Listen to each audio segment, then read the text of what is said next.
This podcast is a member of the Red 5 Network. For more Red 5 Network podcasts and content creators, visit bio.link/Red5. Welcome to War of the Stars, a Star Wars podcast, coming to you every week from deep within the Outer Rim, far beyond the watchful ice of the Galactic Empire. Join your hosts, John Mark Tolley, Garrett K. Jones, and Brian Karasik, as they discuss the various facets of the saga's lore, characters, review the films, and discuss every tidbit of news coming out of Lucasfilm. And remember, this isn't just my Star Wars, this isn't just your Star Wars, this is our Star Wars.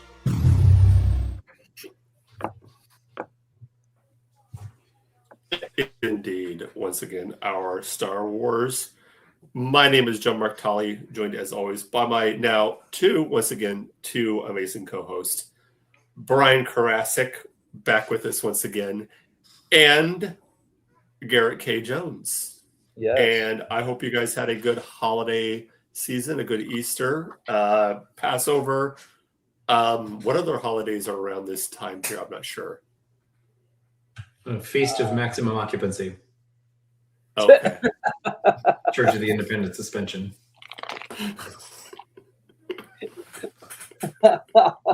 I did not have anything for that. That was great. Brian, can I just ask a quick question? By all means. Is there a random sandwich in your chair behind you? No. Or is that That is a hat. Oh, it's a. I could tell what's that.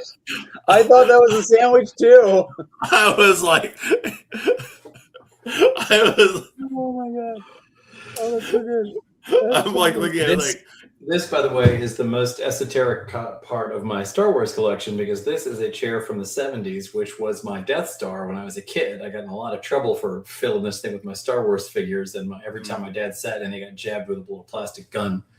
And, I have since been bequeathed this chair and had it reupholstered and restuffed and everything. So now it's more appropriately colored, but it was my Death Star as a kid, so that's why it's in my Star Wars collection. Nice. There's something I do for fun every year on the Sith Library, and I don't know if anyone was following this, but I did want to share this with folks for posterity. Okay. Because this is something fun I do every year at Easter.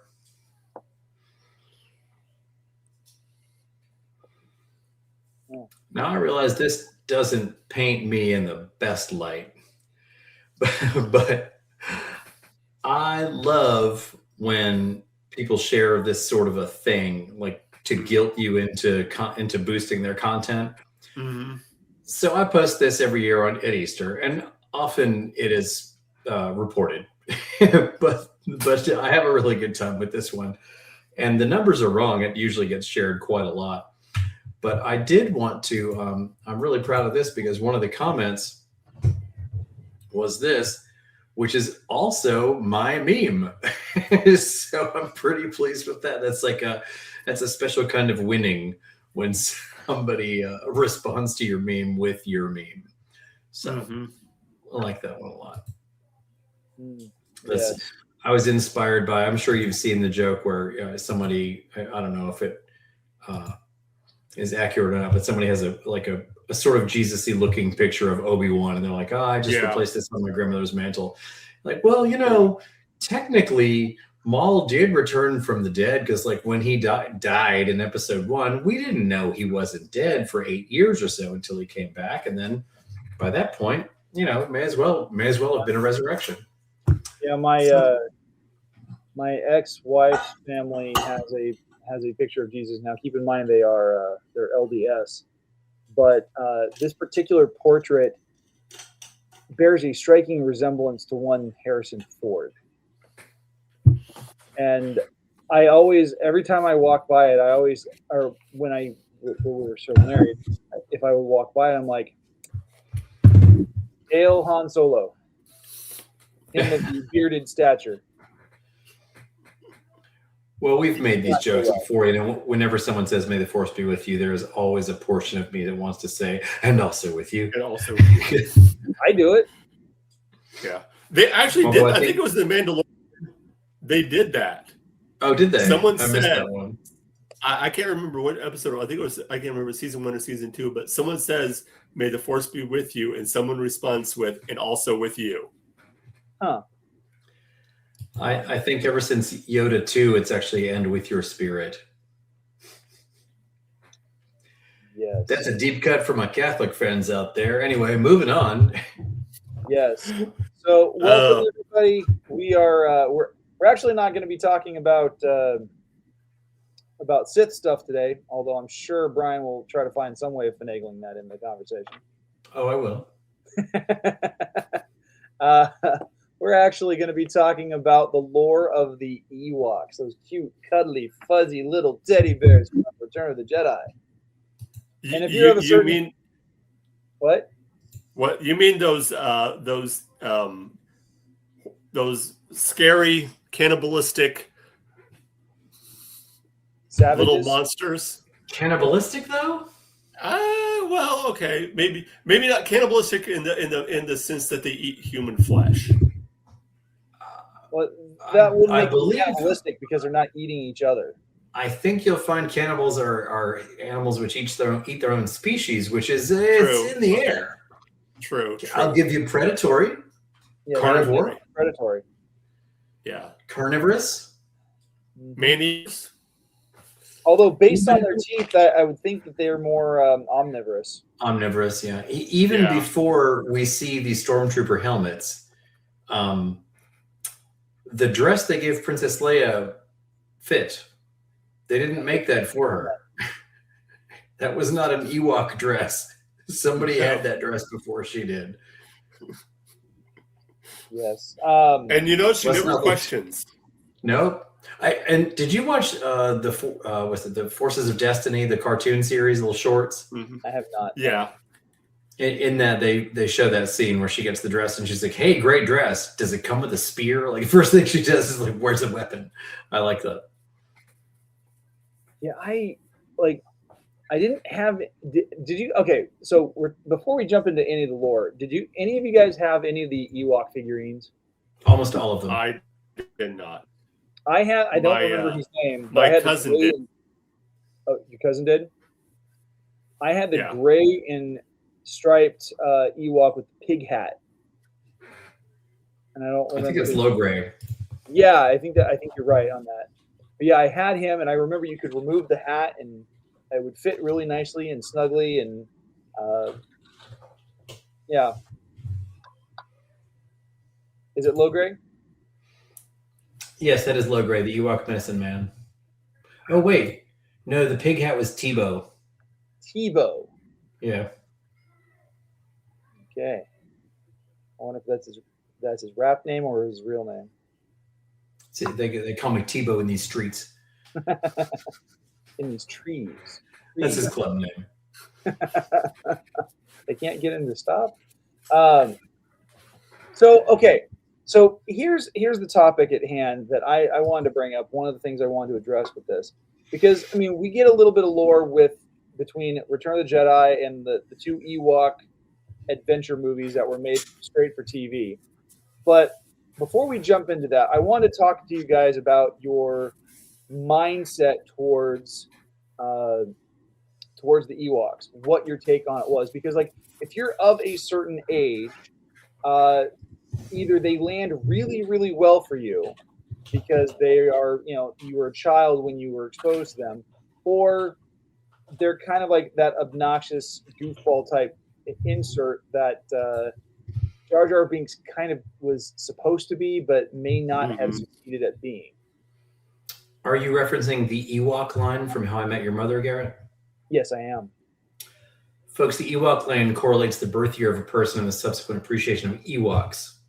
Those born on or before May 25th, 1973 have a low appreciation of the film's creatures, while those born after that date have an affinity for them. This is because those who saw the Ewoks in Return of the Jedi released theatrically on May 25th, 1983, who were 10 or under, still love their teddy bears, giving them an increased appreciation for the Ewoks. This is discussed in the show How I Met Your Mother when Barney is dating a woman named Nora, who betrays his belief in this theory because she is British and did not encounter them until later in her life. Yes. I'm a big fan of that show. I'm currently listening to the How I Made Your Mother podcast, which is run by Josh Radner and one of the creators of the show. They're doing a nice rewatch of it. Nice. That's a great question, though. John Mark, where were you with the Ewoks?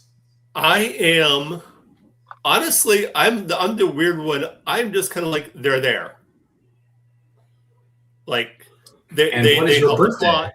They help the plot, and honestly, I do agree with, like, I know that initially he wanted them to be Wookiees, but I think Ewoks work better because they're small, because they're they're more primitive.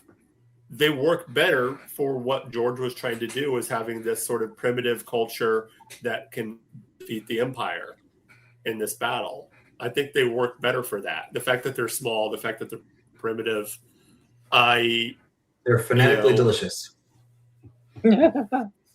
Exactly.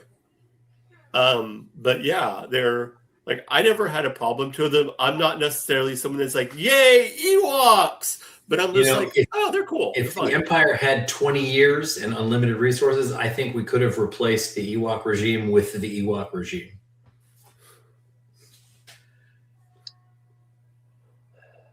All right, somebody out there is mad at me. I know that. It's fine. Neither of you have to laugh. It's okay. For me, the Ewok. I mean, I was one when Return of the Jedi came out, and so the Ewoks they were like, kind of like Mark said, they're there. You just kind of take them in stride, and you just accept them for what they were. I didn't think, for me, it didn't resonate that they were anything like teddy bears for me. Although now as an adult, I kind of do. But the thing I thought was interesting was how, as adorable as they were, especially like the walklings that we see in during the campfire story later on, they kind of intrigued me, because you have this a primitive race of beings, but they're not so primitive that they don't recognize the necessity of using other technology. Like, I mean, we see one recognize that, hey, there's a speeder bike down there. I don't know what it does. I just know it goes really fast and flies. Let's see what happens when I use it to distract the bad guys. Mm-hmm. And then you see them using guerrilla tactics when trying to take down Imperial walkers and other forces. And I think that's kind of cool, because it reminded me very much of the French and Indian War to a degree. I had fun with it when I was in high school, because I was playing the West End role playing game, and I was game mastering one particular session when I was in high school. I played that too. And I decided I was going to have some fun with it, and I merged a small larval parasite into the storyline. Wicket, in this particular storyline, my players found themselves on Endor, and Wicket happens to find this leathery, slime-covered ovoid thing next to a tree, and finds himself parasitized with a face hugger. I had some fun with that. Oh man, an Ewok engendered xenomorph would look cool. It would look very cool. It would look really short and stocky. And the first thing it would be doing upon emerging from a chest cavity is looking for a spear. I was 9 when Return of the Jedi came out. I was already cosplaying Palpatine. I had been Palpatine for Halloween 2 years. I was Palpatine for Halloween in 80 and 81. So, according to the Stinson Ewok line, I was of age to appreciate them, but I was not particularly enthralled by them for the cute factor. I did think they were very interesting as an indigenous insurgency. And I thought it was interesting that they had the log deadfall that crushed the ATST, because they didn't just do that. like they didn't create that trap. They had that pre-existing. So I'm interested to know what they're hunting with that device that wasn't the ATST. You know, like there's that mechanism pre-existed the Empire, or at least pre-existed that day. So clearly that mechanism was designed to take out another target, and I think that's pretty interesting. What that was intended for.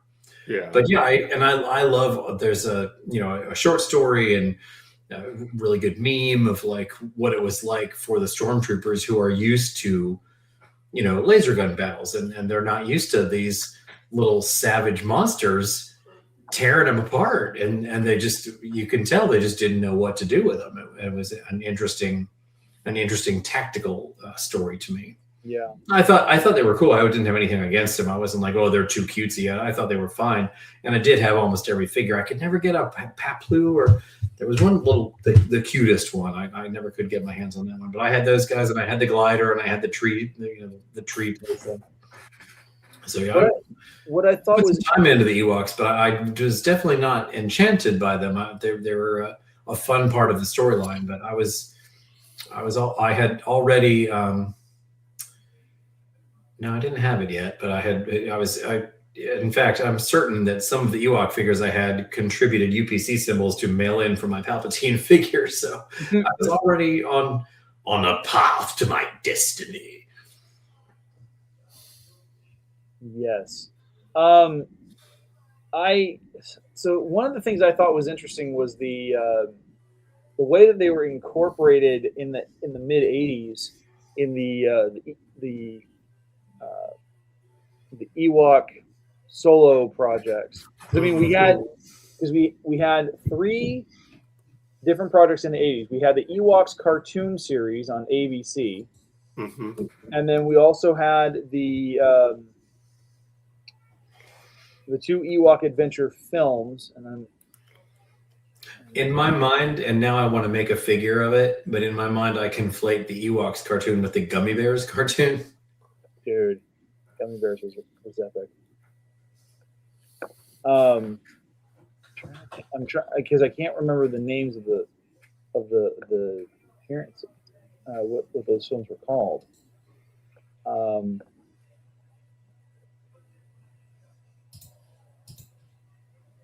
Because we had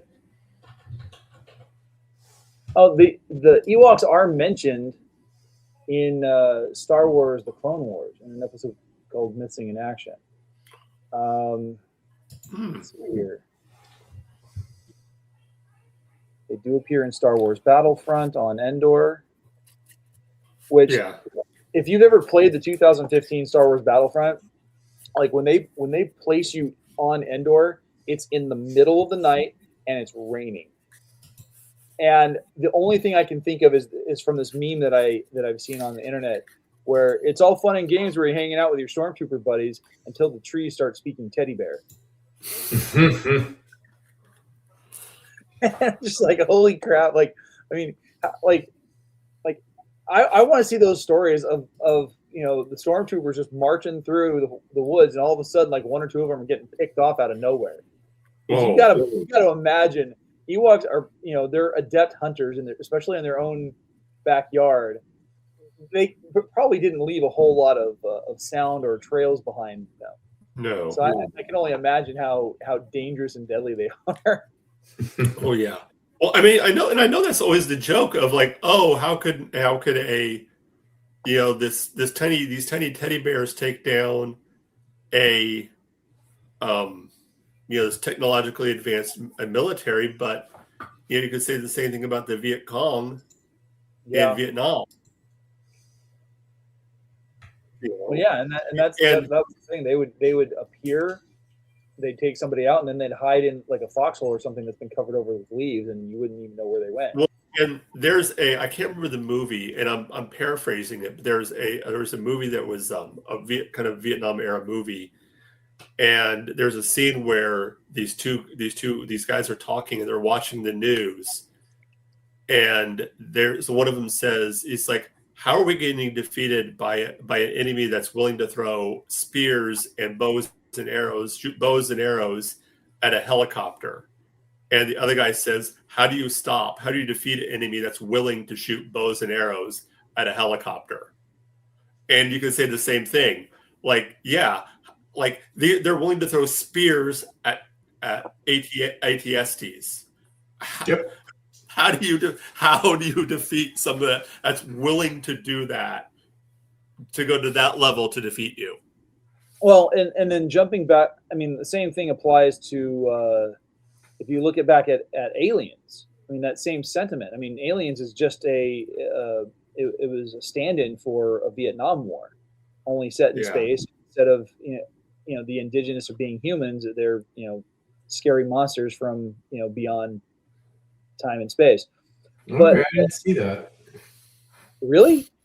I mean, I saw the movie. I didn't see the Vietnam analogy. Yeah. Like James Cameron has famously talked about how he made it a Vietnam analogy, that you look at the xenomorphs as being the indigenous peoples living on LV-426, and they've taken over Hadley's Hope, and it doesn't matter how much firepower the Space Marines have been throwing at it, they're being picked off left and right. Well, on another episode of a different podcast, Garrett, I need to ask you why the engineers were launching the black oil at Earth 2,000 years ago, because there was some pretty significant historical changes taking place about 2,000 years ago, and I'm interested to know whether the engineers were punishing us in one direction or the other. But we can have that on another topic. Very different conversation. But yeah, that's cool. Yeah, I don't much care for hearing Jim Cameron talk. I just like to watch his movies. So I've seen all the movies, but I haven't really heard any of the director commentaries. That's interesting to hear. Yeah. There's one movie I haven't watched, but only because it came out back in December, and I just wasn't going to spend money on it. Well, one thing I will say for the Ewoks is they have an understanding of this is the planet we live on, and if this empire sticks around, we're not going to have any place to live. And they certainly have an understanding of their own ability to leave the planet and colonize others, as in it is a zero amount. So I think they're definitely willing, like, we may as well die fighting as just die. Yeah. So, well, because for them. I mean, for in that to that extent, I mean, yeah, you're right, because like any all the other alien races, it seems that the Empire has ran into, they all have something they feel the Empire feels they can contribute as slaves. Like the Wookiees are strong and tough and whatever. Well, the Wookiees are also the Ewoks do. Engineers.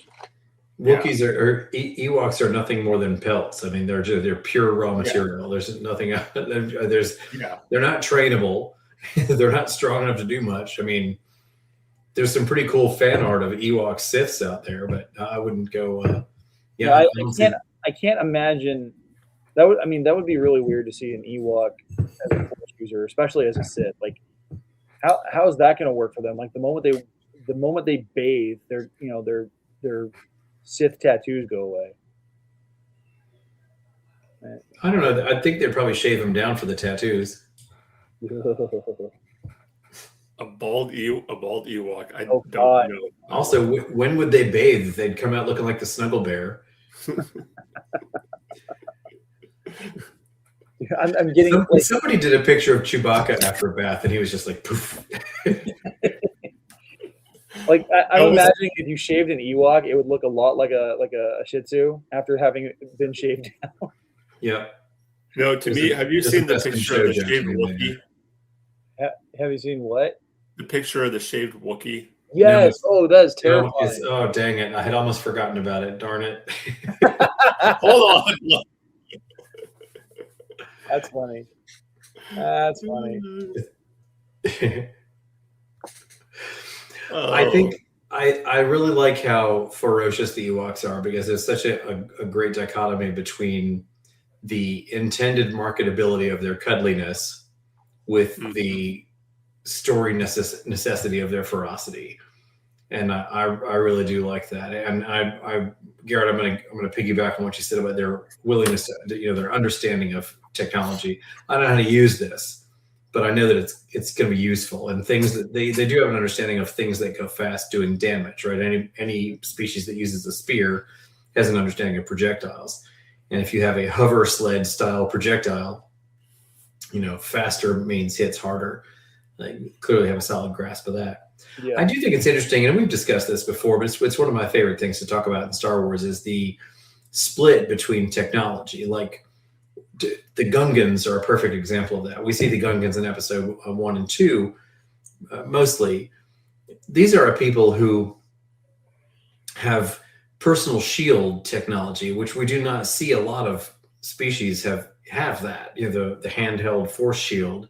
Yeah. They have the glowing balls, the pink marbles that they throw. One of them can take out an entire landing tank. But the method of delivery of these balls is slings and trebuchets. Like it's such an antiquated method of delivery. I think that's the split between, we have these cool plasma balls, but the way that we transport them is by twanging blankets across a field, and I think that's awesome. Similar to my other favorite trope in Star Wars is when you have a hover sled that's being pulled by a beast of burden. Like we've mastered anti-gravity, but forward propulsion is just beyond. Well, going back to the Gungans, though, I mean, think about this. Those orbs were meant to be localized EMPs. And so why would you use something more sophisticated than a trebuchet or a slingshot to launch those when, if it's mishandled, it could disrupt the entire use of that technology? Well, if you have use for a localized EMP, why would you not want that localized EMP to be localized further away from you? Because, well, they're using it as a projectile is why. Right. So, hence, I guess I'm not understanding your question. Like any projectile you would also want it to be further away. Right. But I think what I was, maybe I'm misunderstanding, but it sounded like you were talking about a disconnect between having this really cool technology and then using something as basic as a trebuchet. Yes. Yeah, and I'm thinking, that's the whole point is why would you use something more high tech than a trebuchet or a slingshot? I see now. The mishandling by a specific Gungan named Jar Jar Binks could inexorably destroy your ability to launch it. If you had I bet there's a lot of rules named after him. Oh, I would have to guess you're probably right on that one. Have you seen the theory that he's a drunken master warrior? Yeah, and I think that's come up a couple times too. I really like that. Yeah. I don't agree with it. I do have a Jar Jar Binks on order to convert into a Jar Jar Sith for my collection, but don't be that guy. I'm that guy. Darth Jar Jar should not be a thing. Well, I mean, I have a penguin and a llama. I'm gonna have to go with the Jar Jar too. Do something way cooler like a chinchilla or a panda. Well, I'm gonna go with a cat. I'm definitely gonna do a cat. That makes sense. Cats are notoriously the penguin and the llama is also an in joke for me because I never could learn the Swahili words to the Lion King the opening song. Mm-hmm. So I just go with, oh my God, a penguin and a llama. Hey, be careful. Someone's getting sued by the guy who sang that. Oh, I heard about that. Well, good for him.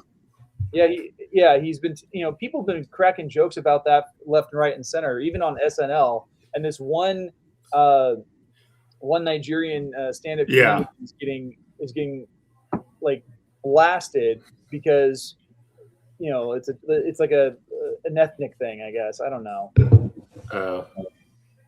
We always would just go Pennsylvania. That's good. We saw Lion King on Broadway, and the words to that song are basically just, "Hey, look, it's a lion. Yeah, it's a lion. It's a lion." It sounds much better in Swahili. Yes. When my daughter was younger, she watched a lot of the Lion Guard, the Lion King TV show. Yes, so did Lily. So did my daughter. And she's saying things to me in Swahili. I'm like, "What are you doing?" Like, I get her a glass of water. She's like, "Asante, father." I'm like, well, what? Who's teaching you this? Well, we hope you guys are enjoying the Lion King podcast. Yeah. This is King of the Lions podcast. So this is a little bit away from the lore of the Ewoks, but how do we feel about the Ewoks blinking? Does it add that much to the storyline? Well, I mean, like Did they actually blink in the movies? Only in the special edition. I mean, I think it gives it a little bit more realism that they're tangibly there, because I mean, otherwise you just got things staring at you, and it's like, dear God, why blink, please? Yeah, I wasn't sure it needed to be done, but I do like I like the nods to the primitives, like they worship C-3PO because he's shiny. Yeah. I made a meme of Captain Phasma going to Endor. She's like, "Hang on, we have to go by Endor. I heard something. I gotta try." And then cut to C-3PO. What do you mean she's shinier?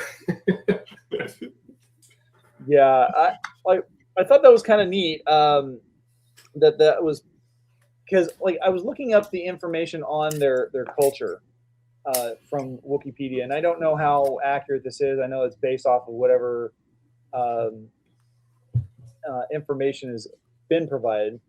But it says here, by the time of the Galactic Civil War, the Ewoks had reached a level of civilization where they engaged in religious, artistic, medical, and even political activities and spoke in their own native tongue of Ewokese. Nevertheless, they still focused most of their energies on daily provision of food. They had acquired knowledge of pottery, hunting, and construction of complex wooden structures, and the creation of fire. While most of their lives would be spent in the treetops, several members of the tribe would be required to venture out on the forest floor to forage for berries, gather herbs, and hunt.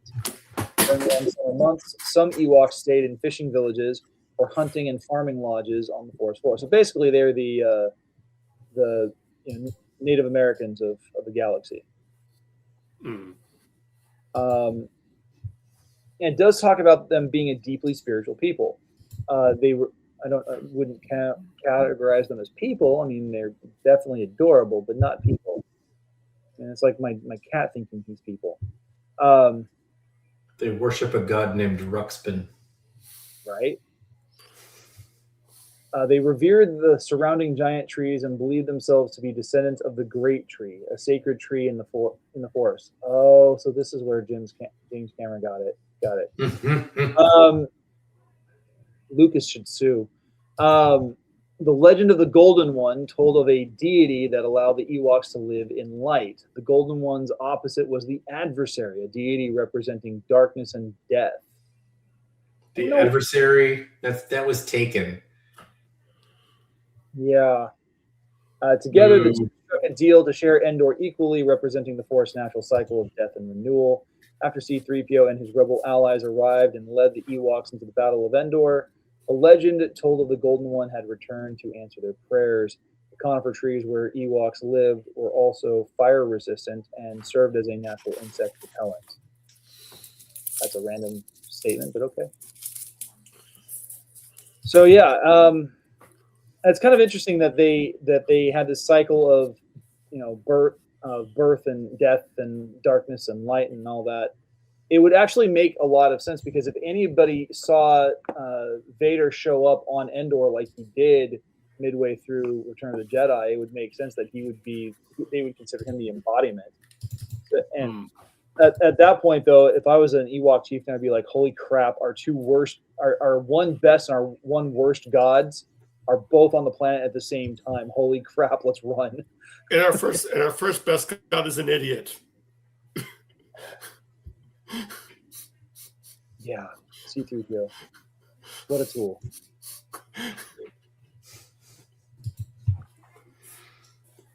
Well, I hadn't heard of that about their religion. That's interesting. I didn't know that they were deeply spiritual. Although I don't know, it's kind of a cop out to make like an indigenous people be deeply spiritual. Like, do they have to be deeply spiritual guys worshiping a tree? Right? Like, I mean, you could have made them like the Sentinelese, who you show up in their environment and they just up and kill you just because you're there. Yeah. Although that would make a lot more sense. It would be a lot more fun, but not as helpful for the rebels. The story. Yeah. Just don't get me started on the people of Papua New Guinea. They know what they did. Yes, they do. I'd be more worried about the people of Tahiti. I do actually have beef with Papua New Guinea. Take that offline. What did they do? Did they like steal a Palpatine figure from you or something? Close. I had an opportunity to fly off the ship 2 weeks early and spend 2 weeks hanging out at Royal Australian Air Force Base Pierce instead of living on board the aircraft carrier for 2 extra weeks with a bunch of dudes. And Papua New Guinea, for political reasons, denied us flyover rights.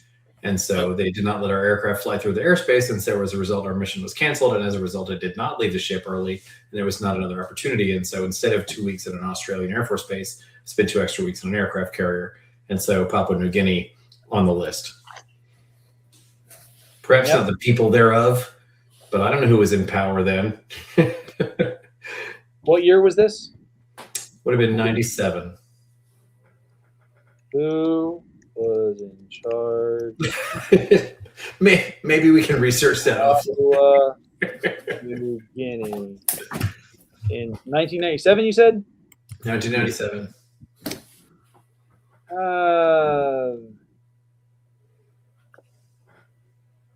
His name was Bill Skate. Oh, well. That's an interesting name. Yes, I think he was named after the sea creature. Oh. Because based on the way he looks, he does not look like he stepped onto a board at any point in his life. Well, the cargo cults of the time, who knows what they were naming stuff after? Yes. Yeah. Well, wait, hold on. What month was this? Oh, April. It's fine. Oh, it's John Gehenno. Have you seen some people do some amazing modification work with the Ewok villages. Apparently there's a way to stack them. Like if you get multiple Ewok village play sets, you can stack them up and make quite high. I've seen some amazing like repaints, and people use like aquarium vegetation to dress it up. There's a really thriving Star Wars customization community out there, and the Ewok village is a prime beneficiary of it. When you guys played Star Wars, did you act out roles, or were you predominantly action figures? It depended for me. I played a lot with the action figures when I was not at home. When I was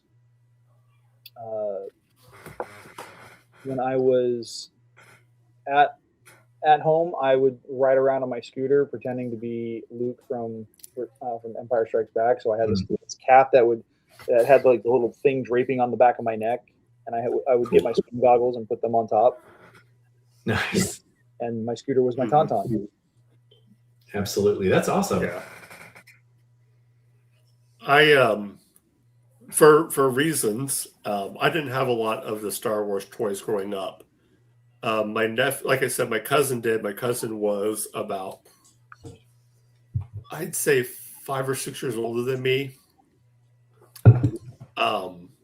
So we, for religious reasons, my mom didn't really let me have a lot of toys when I was younger. Star Wars is me, up the devil. What's that? Star Wars is up the devil. Pretty much. She got better. She got older, but she definitely was part of that. If you probably remember the Satanic Panic, Brian, of the 80s. My mom was very much of that. So I played Dungeons and Dragons and video games and listened to Ozzy Osbourne and Iron Maiden. That's because Brian's parents were cool. They were. I got in a lot of trouble because of how cool my parents were. But no, so they did kind of see the light eventually, speak. But yeah, but my cousin had all the toys, and I remember I think he had the Ewok village, and I think he also had Jabba's palace. Nice. A mentor of mine was questioned by Congress in connection with his accusations for impropriety in connection with a daycare in California. Mm-hmm. He was accused rather he was accused of impropriety in California in connection with a daycare where rituals were said to be taking place, and he in court demonstrated that he had been testifying before Congress as a lieutenant colonel in the Army. He was testifying before Congress at the moment that these events were said to have taken place. And the prosecution alleged that he used black magic to be in two places at once. This was an allegation made in court by a state prosecutor. In which state was this? California. God, California sucks. I live here and I say it sucks. In many ways. So yeah, that is a district attorney of California alleging that my mentor, Michael Aquino, had used black magic to be in two places at once. Do you know which district attorney this was? I don't. This was in the 80s. I only read the account of it and spoke with him about it. Yeah, it was kind of weird. Like I was too young for any of the stuff that went on during the whole panic during the 80s, but like I remember as a kid in middle school, my first year of public school, like some kid, like that's when Magic the Gathering was starting to become popular, and a kid had a bunch of like spare cards from his deck. They're all duplicates, and so I was like, "Here, check these out." I'm like, "Okay, cool," and I liked the art on them. I had no idea how to play the card game. I just thought it was cool, and my mom saw them, and it was a whole stack of them, like almost about the same, probably about as much as a deck of cards. And my mom freaked out, and she's like, no, you have to give them back. I'm like, why? They're not. She's like, because they're going to lead you down a bad path, Garrett. I'm like, Mom, you allowed me to watch Disney, and this is a problem. And she's like, well, Disney's for kids. I'm like, Mom, anthropomorphic talking animals, a sea witch going after a mermaid, a man is transmogrified into a beast, and all of his servants are turned into furniture. And this is a problem. You know, Chip the Cup in Beauty and the Beast? Yep. What happened to that Chip when he turns back into a human? Where'd that injury come from? It was a tooth. It was a broken tooth. Do we see that tooth? Yeah. Sweet. I never noticed that. Yeah. If you look at when he transforms, you can see the gap in his teeth. Interesting. Cool. I gotta go there and watch that. It means it had to have been suffered before he got transformed. Otherwise, he wouldn't have had the chip. I see. Here's another one. Why did Mother Gothel tell Rapunzel her real birthday? Entangled? Yeah. The entire storyline of Tangled is predicated on Rapunzel's desire to go to the city and see why they send up lanterns every year on her birthday and only on her birthday. Mother Gothel took her out of a crib. Why does she know when her birthday is? Yeah. Okay, so I think we covered Ewoks. I think we did too. It's interesting. The one thing I did want to touch on, though, I love a tree house. I love the Kashyyyk tree houses. I love the Endor tree houses. I would love to see how they're constructed because the Ewoks have stumpy little arms and legs. How are they getting up there? How are they constructing all these elaborate traps? As a criticism, like how could they possibly? I don't mean that. Like I don't think they could. I mean that I would love to see how they did. Well, I would imagine that the Ewoks, despite being from a completely different planet, would have had some kind of like convergent evolution along the same lines as the Wookiees. The only difference is the Wookiees were more adept at picking up on technology. Mm-hmm. Oh yeah. But there's a lot of crossover. If you look at the two cultures, there's a lot of crossover. Because like if you play through the first Jedi, Star Wars Jedi Fallen Order, you spend at least 2 or 3 missions on Kashyyyk, and the structures that the Wookiees use for their villages and the treetops and everything, the fact that they have a central tree that essentially it's called Home Tree, which is again where James Cameron decided to steal some ideas. And I mean, there's a lot of similarities between two cultures that are in vastly different parts of the galaxy.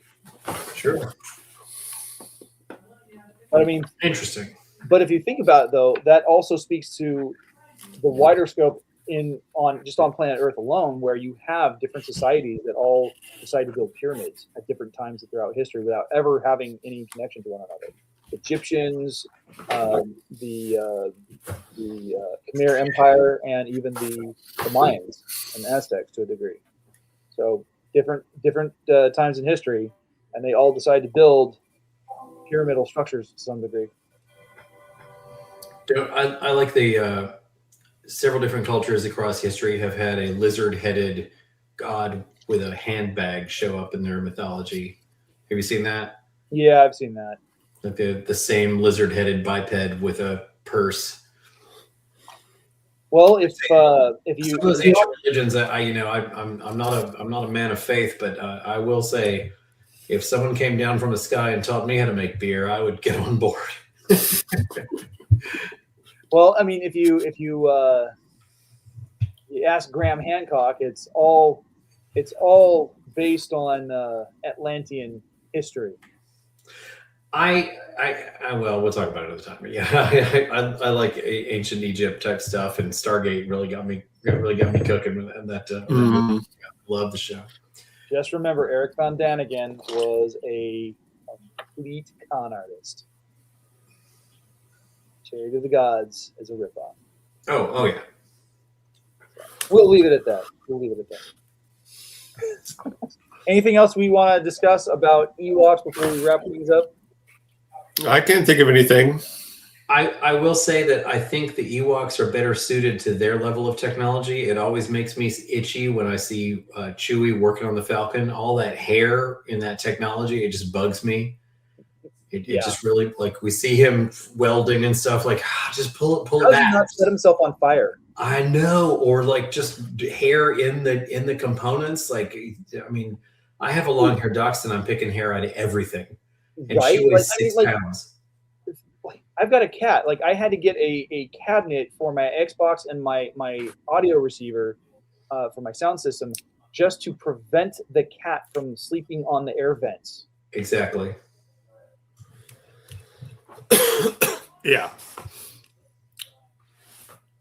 Oh, goodness gracious! All right. Oh, Well, we're gonna wrap things up. Brian. Oh, before we go into the closing, if you guys check the private chat, I did post a link for a video on YouTube. It is it's a video on building an Ewok village. okay. And it's a model diorama type thing, and this guy builds it on his entire like dining room table. Oh wow! It looks awesome. Yeah, I'll watch that. That's cool. Yeah, and there's a few other really good. Like if you look up Star Wars dioramas, there's some great videos that follow through how when they do them with epoxy resin and stuff like that. So cool. Well, Brian, take it away. Tell everybody out there they can connect with you. You can find me at the Sith Library and Archives on Facebook, and I post as Darth Carosis out there. You can also find me just recently on the Galactic Empire on Facebook, where I pose as Lieutenant Commander Merryweather, the Public Affairs Office of the Imperial Star Destroyer Crotalus. So yeah, come join me out there. I do more of the sort of mystical dark side type stuff on the Sith Library, and some more, more militaristic type things on the Galactic Empire, as one might expect. Come see us out there. We've got good stuff. How'd you come up with the name Merryweather? That was the name of my jester character in Dungeons & Dragons, sticking with role-playing characters I created in 8th grade. Darth Carosis was my West End game Sith. Merryweather was my Dungeons & Dragons jester. Of course it was. I love it. As for me, you guys can get a hold of me on Instagram and X at GKJ_publishing, where I talk about my books and I talk about my show on YouTube, The Right Way, which is currently on the second week of Author Awareness April, which is an interview marathon. 4 Saturdays in April, 4 interviews. First one dropped last week with Scottish sci-fi horror author Lindsay Kinsella. Really cool stuff. He does a lot with dinosaurs. So check that interview out. It's already up on YouTube. I've got another one coming up this Saturday with Sarah Hickner, who writes rom-coms and memoirs. She has a great book out called Finding Gideon. Nice. All right. As for us right here at War of the Stars, if you want to get a hold of us, you can do so at our email that is warthestars1@gmail.com.